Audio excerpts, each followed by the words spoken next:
So I'm having a bit of an issue with the airplane I'm flying with today. It's the E-flite Timber. It has the original Spectrum receiver that came with the plane in it.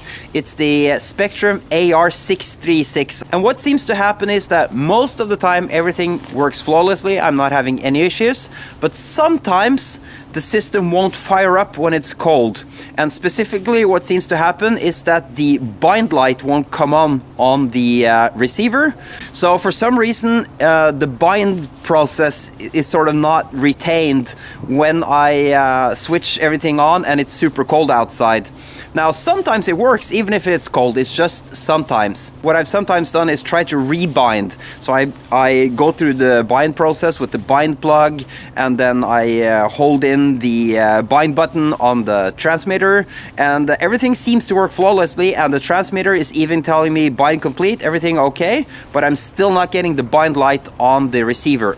Every time I move the airplane inside somewhere warm when this happens, and I just wait for the receiver to warm up, then it just works flawlessly. No problem at all. I don't have to rebind it. It just starts working again. Now, if the problem was that it didn't work when it was cold, and then I had to rebind it once it got warm, I would think maybe there's a capacitor or a battery sort of retaining the memory in the receiver, and if it was too cold, the battery or the capacitor would go flat and sort of the memory would be lost and the receiver wouldn't know what it was bound to.